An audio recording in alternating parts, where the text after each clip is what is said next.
Welcome back to my YouTube channel. Hello everyone. It's me again, Marilyn Noble. Ito ang aming munting tahanan. Siguro na-meet niyo ako, no? Okay, balik na ulit ako. Kaya, subscribe my YouTube channel. Ito lang muna ipakita ko sa aming bahay. Sa harap lang muna. Suspense mo na yung iba, guys. Alam nyo naman na ilang buwan din ako nawala kasi medyo na-stress ang inyong lola. So ngayon, naisip ko kasi, ba't ako magpapa-apekto? Anak ko lang sila. Nanay ako, 'di ba? Stress na stress kasi ako mga ilang buwan kasi masama din kasi yung loob ko dahil siyempre ang mga anak kasi pag lumalaki na na medyo na professional na medyo parang mas mataas pa sila sa atin siyempre tayo nanay nagpakumbaba na lang kasi sila may pinag-aralan tayo wala o nga ngayon bumabalik na ako ulit sa aking YouTube channel. Tulungan nyo naman ako, i-subscribe nyo ulit ang mga channel ko at panoorin nyo rin yung mga video-video ko. Ngayon ko lang ibabalik ulit, bubuhayin ko ulit yung sarili ko. Ayoko nang ilulugmok yung sarili ko sa mga problema.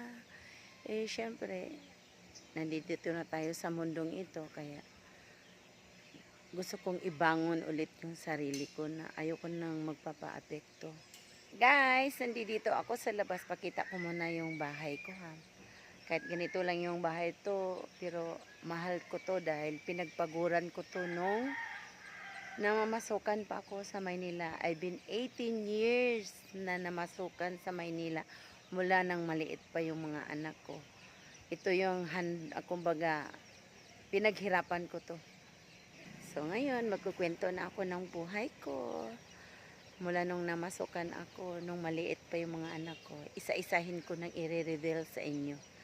Papasalamat din ako ni Lord dahil ginagabayan niya ako na mababago yung isip ko. So sa ngayon, nandito ako sa labas para nagpapahangin kasi nga ayoko nang ano yung sarili ko. Ayan yung aking bahay.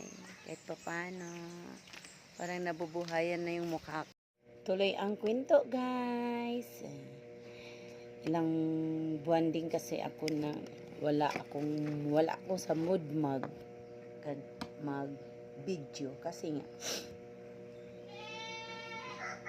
yung ilang buwan din yun na parang walang ganang mag-video. Mahirap kasi pala pag may kinikim ka na sama ng loob na hindi mo na ilalabas. Kahit i-share mo man sa iba, parang walang nakakaintindi sa'yo na yung mayroon kang dinaramdam na sama ng loob. Minsan, sa mga anak, yung panganay ko kasi na nasa ibang bansa, parang iniwanan ako sa ere na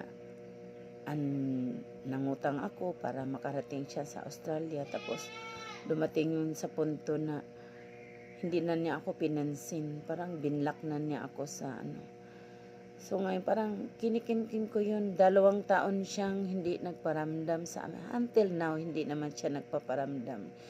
Kaso nga lang masama yung loob ko kasi nga ako yung nanay, ako yung nagsikap na para sa kanila, para mapabuti yung buhay nila. Tapos, iiwanan lang niya ako sa ere na ganun-ganun na lang. Kaya, parang minsan naisip ko na parang ano pa pang silbing mabuhay ko dito sa mundo na yung anak kong tinulungan ko para umangat yung buhay namin, ay iniwanan man din ako sa ere. Kaya, yun yung dahilan na parang ayaw ko nang mag-video, ayaw ko nang maghumarap sa camera. Kaya napapasalamat ako sa Panginoon dahil parang binago niya yung isip ko itong linggo na ito na ito pa nga medyo mahina pa nga yung katawan ko pero parang biglang binago ng isip ko, oy, parang sabi ni Lord, hindi mo kailangang iganyanin yung sarili mo dahil hindi yan lalaki yung mga anak mo kung wala ka, hindi ka nagsisikap. Hindi mo sila mabubuhay hanggang ngayon kung hindi mo napalaki sila, kung hindi ka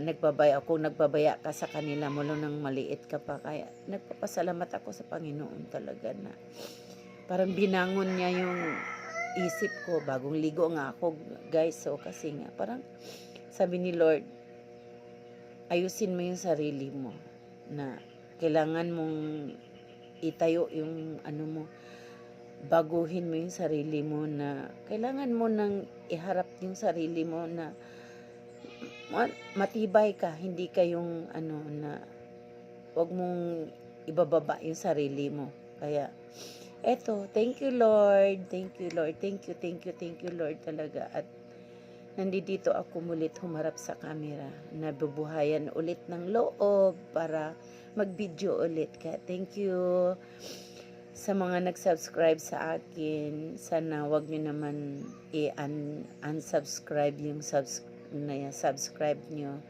Please tulungan nyo naman po ako na matumaas yung madagdagan yung mga subscriber ko. Pasensya na kung medyo utal-utal, at least medyo ma-improve yung sarili ko na magsasalita. Sa ngayon, medyo aayusin ko na. Hapit, babagsak pa yung camera ko. Kaya, alam mo na, camera na cellphone lang. Kaya, thank you Lord na hanggang dito na lang muna ang aking video, mga subscriber. Please hit the notification bell and subscribe para naman makaabot ako sa hinihingi ni YouTube. Thank you for watching everyone. Till my next video.